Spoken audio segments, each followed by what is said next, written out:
GOC-in-C general YK Joshi, corps commander general Harinder Singh ji और यहां मौजूद मेरे सभी बहादुर जवानों,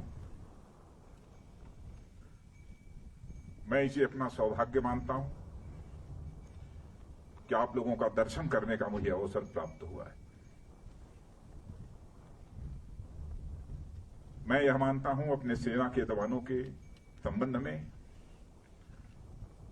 कि वह केवल एक सेना के बहादुर जवान ही नहीं है, बल्कि वह सचमुच भारत की आन बान और शान है।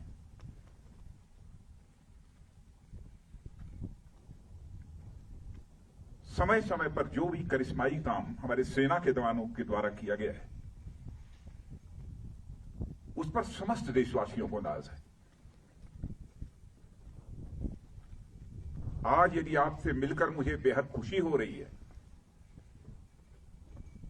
तो मन में एक पीड़ा भी है, गम भी है। हाल में ही भारत और चीन के जवानों के बीच PP-14 पर जो कुछ भी हुआ,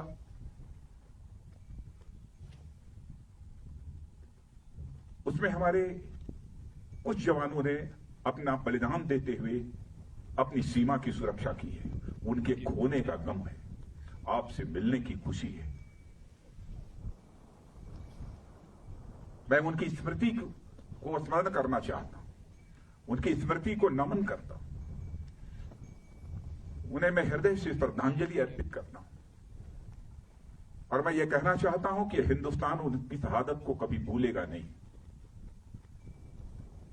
हमारे प्रधानमंत्री जी ने भी आकर दो टूक शब्दों ने कहा है कि उनकी वह शहादत, उनका वह बलिदान किसी भी सूरत में व्यर्थ नहीं जाएगा।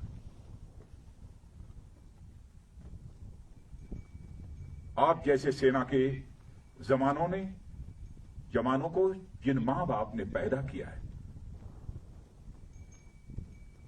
सचमुच मैं शीश झुकाकर उन मां बाप का भी अपनी तरफ से हार्दिक अभिनंदन करता हूं। हाल में जो कुछ भी हुआ है, भारत और चीन के सेना के जवानों के बीच, मैं कह सकता हूं कि आप लोगों ने केवल भारत की सीमा की सुरक्षा नहीं की है, बल्कि भारत के 130 करोड़ भारतवासियों के सम्मान की आपने सुरक्षा की। इसके लिए भी मैं अपनी तरफ से आप सबका हार्दिक अभिनंदन करना चाहता हूं और देश के अपने सारे ऐसे सेना के जवानों का अभिनंदन करना चाहता हूं। कैसी स्वाभिमान की भावना आप सबके अंदर है। क्या आप सब कुछ बर्दाश्त कर सकते हैं, लेकिन अपने स्वाभिमान पर किसी भी सूरत में चोट नहीं बर्दाश्त कर सकते। आप सभी जानते हैं कि मनुष्य के हृदय की सबसे बलवती भावना यदि कोई होती है तो स्वाभिमान की भावना होती है। स्वाभिमान ये व्यक्तिगत भी होता है, समाज का भी होता है, क्षेत्र का भी होता है, परिवार का भी होता है, लेकिन सबसे ऊपर एक स्वाभिमान होता है, राष्ट्रीय स्वाभिमान। यदि व्यक्तिगत रूप से हमें कोई अपशब्दों का प्रयोग करता है तो हमारा व्यक्तिगत स्वाभिमान जागृत हो उठता है और उससे हम दो हाथ करने के लिए तैयार हो जाते हैं। वैसे ही हमारे राष्ट्र की सीमाओं पर यदि कोई आंख उठाकर देखने की जरूरत करता है, उस समय हमारा जो स्वाभिमान जागृत होता है उसे हम राष्ट्रीय स्वाभिमान कहते हैं। इसी राष्ट्रीय स्वाभिमान की भावना के कारण ही आप अपनी जिंदगी की चिंता नहीं करते हैं, अपना सर्वस्व न्यौछावर कर देने के लिए तैयार हो जाते हैं। भारत को आजादी भी मिली है तो इसी राष्ट्रीय स्वाभिमान के भावना के कारण ही मिली है। चाहे वह चंद्रशेखर आजाद रहे हों, सरदार भगत सिंह रहे हों, खुदीराम बोस, अशफाक उल्लाह खान जैसे लोग रहे। इसी राष्ट्रीय स्वाभिमान की भावना के कारण ही हंसते हंसते फांसी के फंदे को चूम लिया था, तब जाकर यह हमारा भारत आजाद हुआ।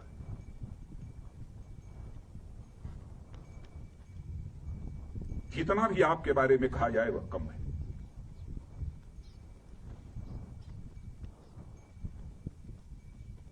इस समय सीमा के विवाद को सुलझाने के लिए बातचीत का दौर चल रहा है। जो कुछ अब तक की प्रगति हुई है बातचीत की, मामला हल होना चाहिए।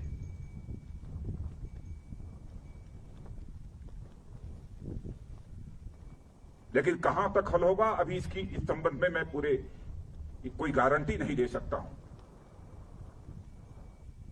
लेकिन मैं इतना यकीन दिलाना चाहता हूं कि भारत की 1 इंच जमीन को भी दुनिया की कोई ताकत छू नहीं सकती है, उस पर कब्जा नहीं कर सकती।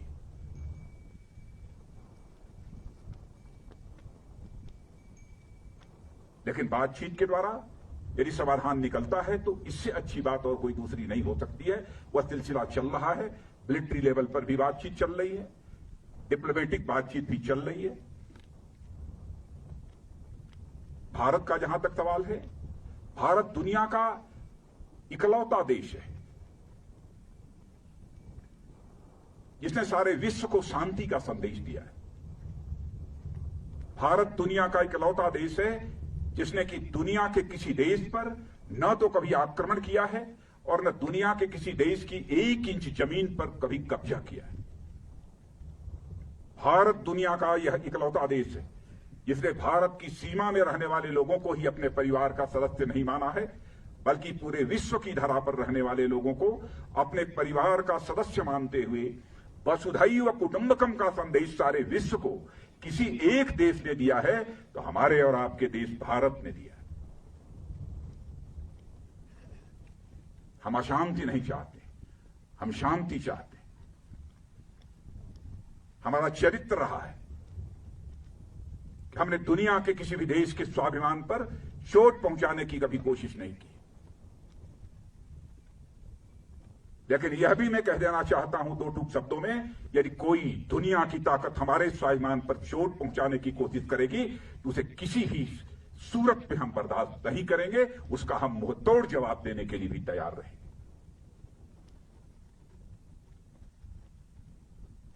आप सबके ऊपर नाज है और आप सबके बीच आकर सचमुच मैं स्वयं को बहुत ही गौरवान्वित महसूस कर रहा हूं। इसीलिए यह सब सारी बातें मैं बोल रहा हूं। आपके ऊपर भरोसा है।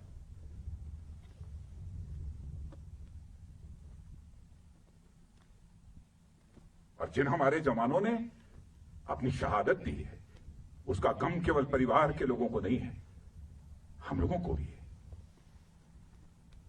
130 करोड़ भारतवासियों को भी।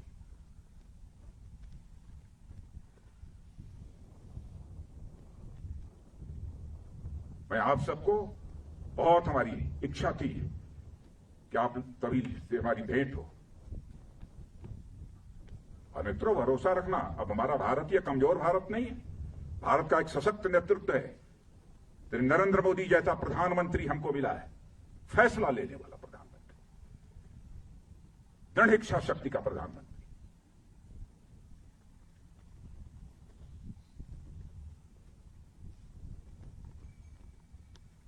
हमारे स्वाभिमान पर कोई चोट नहीं पहुंचा सकता। राष्ट्रीय स्वाभिमान ये हमारी पूंजी है।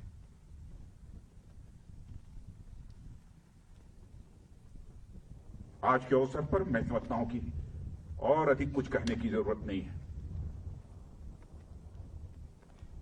लेकिन यदि आज हम लद्दाख के क्षेत्र में यहां पर खड़े हैं और इस फॉरवर्ड पोस्ट पर आकर आप सबसे मिलते हुए जहां मुझे बेहद खुशी हो रही है, वहीं पर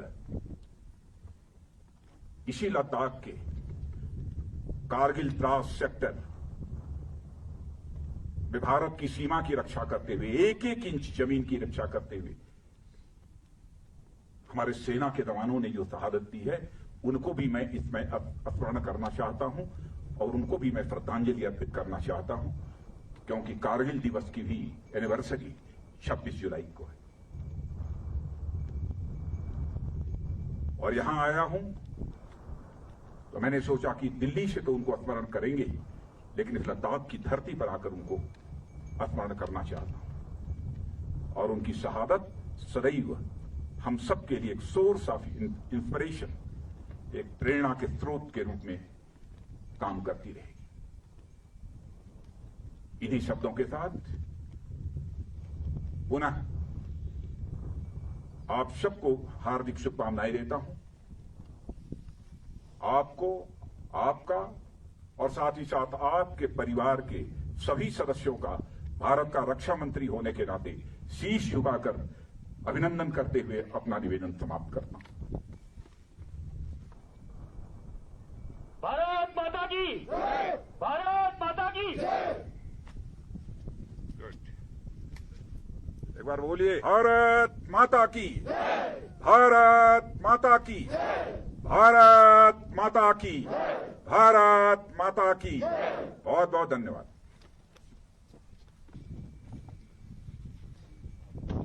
भारत माता की, भारत माता की, भारत माता की, भारत माता की, भारत माता की, भारत माता की, भारत माता की, भारत माता की, भारत। आ जाओ आ जाओ आ जाओ।